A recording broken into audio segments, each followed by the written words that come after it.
Partai Demokrat kena prank. SBY dan AHY marah, sakit hati, kecewa, diperlakukan dengan keputusan sepihak. SBY mengatakan, saya ini orang tua diperlakukan seperti itu, sakit hati kecewa. Baru kemarin tanggal 25 Agustus, Anies mengatakan awal September akan dideklarasikan Capres-Cawapres kita. 3 hari kemudian, sangat mengejutkan, saya sebagai orang tua. Pribahasa mengatakan musang bulu domba. Politik itu memang penuh intrik, strategi, siasat, tapi ini terlalu jauh kasar, tidak amanah, tidak komitmen. Tidak beretika, sesekali SBY mengusap dadanya. AHY pun hari ini mengucapkan selamat atas deklarasinya Capres dan Cawapres, Anies dan Muhaimin. Mari simak videonya, Aiman rangkum dari video silaturahmi Anies ke Demokrat. Video pidato SBY dan AHY. Saksikan video selengkapnya di YouTube Kang Firman Hidayat dengan judul Demokrat Kena Prank. Karena itulah silaturahmi pada pagi hari ini bukanlah sebuah akhir. Ini insya Allah menjadi awalan baru. Tradisi menjaga demokrasi, menjaga sportivitas. Untuk itu, saya mengucapkan selamat kepada Bapak Anies Rashid Baswedan dan Bapak Muhaimin Iskandar yang baru saja mendeklarasikan sebagai pasangan calon presiden dan calon wakil presiden 2024 ke depan. Demokrat kena prank dari musang berbulu domba. Terus saya kok ingat musang berbulu domba. Ini kan peribahasa yang lama ini. Dan saya ini orang tua. Berapa kali Pak Anies datang ke sini dengan semangat yang luar biasa, kata-kata yang luar biasa baiknya. Di Cikias ini 2 kali, di Malang, di Pacitan. Dengan kejadian seperti itu, tidak ada satu kata pun yang disampaikan kepada saya. Dan tentu kepada Ketua Umum kita. Saya memang sebagai orang tua, kok jadi begini? Ini saya kira semua merasakan perasaan kader kita di seluruh tanah air, emosi, kemarahan yang diekspresikan dengan cara yang berbeda-beda. Tanpa harus mengorbankan nilai-nilai moral, etika, serta kehormatan dan persahabatan. Gusti Allah mboten sare. Tuhan tidak tidur. Mengapa Demokrat dan AHY setelah 2 tahun menghadapi gerakan pengambil alihan partai oleh Kepala Staf Presiden Muldoko harus mengalami yang begini lagi? Otak saya berputar, insting saya berbicara. To understand why. Pengetahuan Pak Lurah. Kata-kata Sang Menteri. Bukan kata-kata saya. Kata-kata yang bersangkutan. Semua gerakan, manuver, proses politik yang seperti ini penuh dengan hingar-bingar, yang berkaitan dengan koalisi dan pasangan Capres dan Cawapres, katanya ada mastermind-nya. Saya tidak tahu siapa. Katanya ada dalangnya. Politik itu memang ya penuh strategi, penuh siasat, penuh taktik, caranya banyak. Tetapi saya tidak menyangka kalau tindakan itu sejauh ini. Menurut saya melebihi batas kepatutan, moral dan etika dalam politik. Ya kasar. Ya, nih Pak SBY benar-benar percaya kepada orang itu atau kepada orang-orang itu. Saya jawab dengan praduga yang baik, prasangka yang baik, saya percaya. Keputusan sepihak kemarin itu, saya boleh mengatakan keputusan gelap seperti itu tidak sesuai dengan rules kesepakatan, ternyata atau barangkali mengandungi kebenaran. masih segar dalam ingatan saya, sebagaimana yang disampaikan Bung Eftitah tadi, di ruangan ini, saya duduk di sini, tanggal 25 Agustus 2023, berarti seminggu yang lalu. Pak Anies duduk di sini, dengan didampingi tim 8. AHY memang tidak selalu hadir. Anies menyampaikan kepada saya, didengar oleh semua, bahwa awal September ini, berarti hari-hari sekarang ini, akan mendeklarasikan koalisi ini dalam kapasitasnya sebagai capres. Berikut capres dan cawapres yang telah selesai. Yes.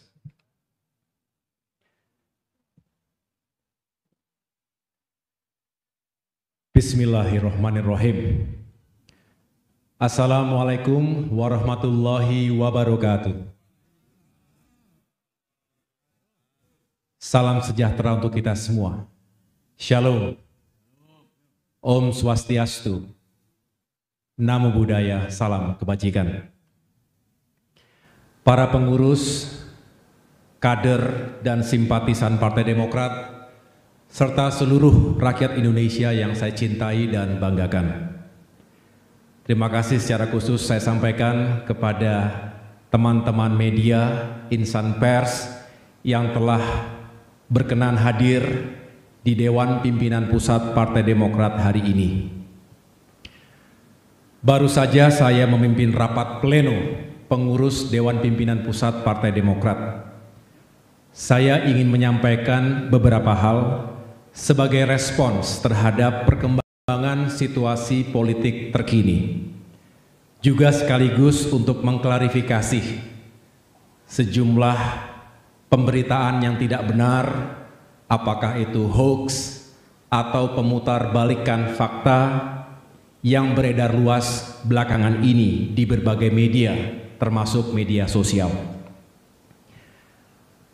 Pada kesempatan yang baik ini, saya tidak lagi akan membahas secara detail atau kronologis karena semua telah disampaikan secara gamblang sebelumnya.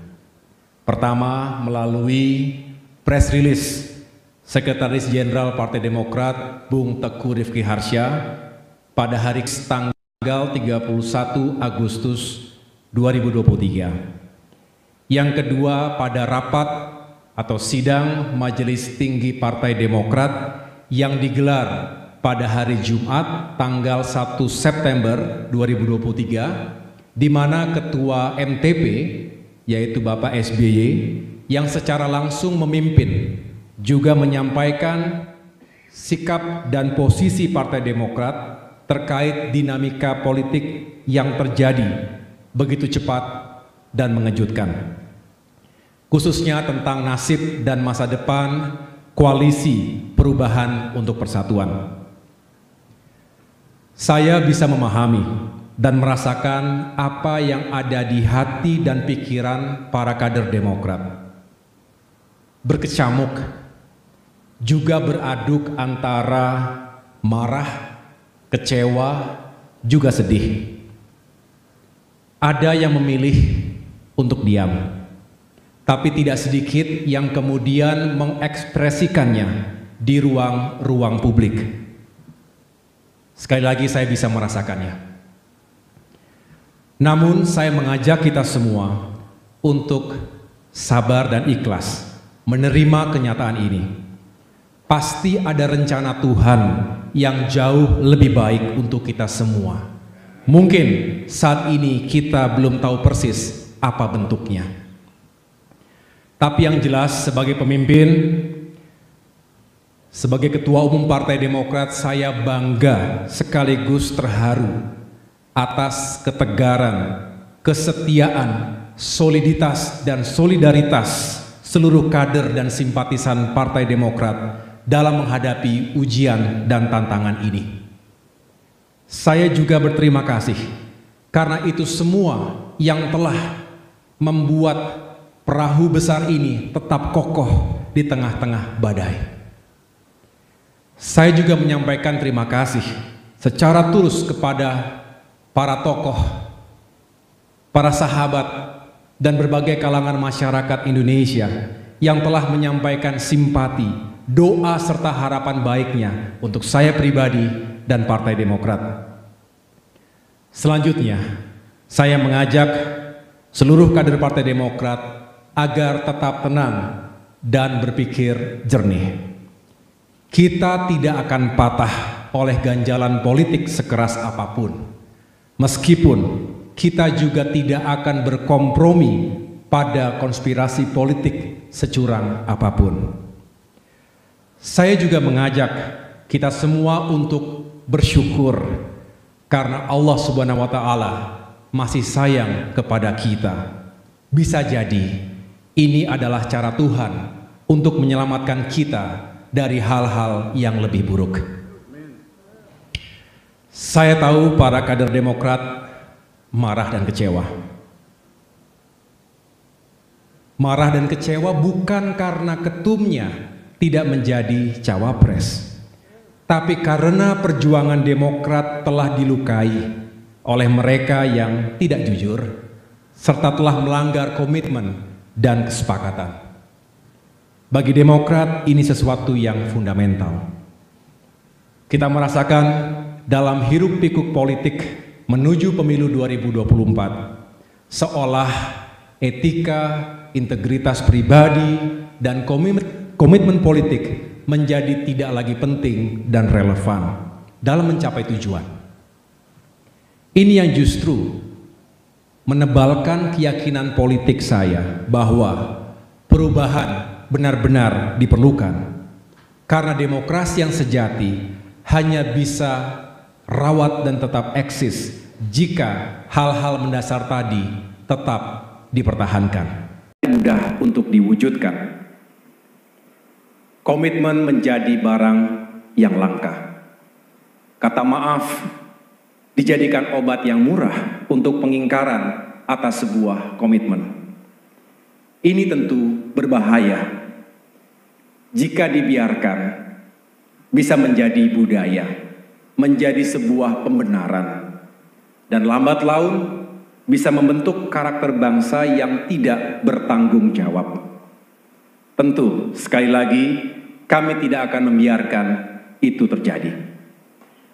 Untuk itu, kami tidak akan menyerah untuk terus memperjuangkan nilai dan etika dalam kehidupan politik dan demokrasi kita. Saudara-saudara, partai politik adalah sebuah institusi, bukan pribadi. Sehingga ada tata kelola dan mekanismenya. Apalagi pengambilan keputusan yang menyangkut hajat hidup orang banyak. Memilih pemimpin, utamanya calon presiden dan calon wakil presiden yang kelak akan bertanggung jawab atas lebih dari 270 juta jiwa. Tidak bisa hanya diputuskan begitu saja dalam hitungan menit oleh segelintir orang. Sesuai dengan konstitusi Partai Demokrat, tentu harus dimusyawarahkan terlebih dahulu dan dibicarakan dalam wadah majelis tinggi partai. Sejak awal pula, Partai Demokrat telah mengingatkan untuk tidak sekali-kali melakukan fait accompli atau dalam tanda kutip memaksa Partai Demokrat untuk menerima sebuah keputusan yang sepihak tanpa melibatkan partisipasi dalam pengambilan keputusan tersebut. Dasarnya adalah mutual trust, rasa saling percaya, juga semangat keadilan dan kesetaraan yang menjadi titik temu perjuangan. Bagi kami lebih baik untuk bersepakat. Saya ulangi, lebih baik bersepakat untuk tidak sepakat. Agree to disagree. Daripada dipaksa menerima keputusan yang kami sendiri tidak terlibat dalam prosesnya. Inilah substansinya teman-teman sekalian. Sehingga kami menghimbau, janganlah hal yang besar dikecilkan, sementara hal yang kecil dibesar-besarkan. Para kader Demokrat dan rakyat Indonesia di seluruh tanah air, kami akhirnya negara ini adalah negara yang besar, memerlukan pemikiran yang besar, jiwa yang besar, dan tindakan-tindakan yang besar. Jangan terjebak pada narasi dan isu yang bisa memecah belah sesama anak bangsa. Kita tidak tahu dalam perjalanannya ke depan, kita mungkin akan bertemu kembali dan menjalin kerjasama untuk agenda-agenda besar kebangsaan. Untuk itu, saya mengucapkan selamat kepada Bapak Anies Rashid Baswedan dan Bapak Muhaimin Iskandar yang baru saja mendeklarasikan sebagai pasangan calon presiden dan calon wakil presiden 2024 ke depan. Semoga sukses. Akhirnya, kepada seluruh kader Demokrat, saya berpesan, tidak ada jalan yang lunak untuk mencapai cita-cita yang besar. Lanjutkan kerja keras kita, tetaplah rendah hati, juga tetap percaya diri. Sukses dan kemenangan tetap bisa kita raih tanpa harus mengorbankan nilai-nilai moral, etika, serta kehormatan dan persahabatan. Gusti Allah mboten sare. Tuhan tidak tidur. Ia tahu apa yang kita niatkan, kita ikhtiarkan, dan kita perjuangkan. Insya Allah hasil tidak akan mengkhianati usaha. Terima kasih, Tuhan bersama kita. Wassalamualaikum warahmatullahi wabarakatuh.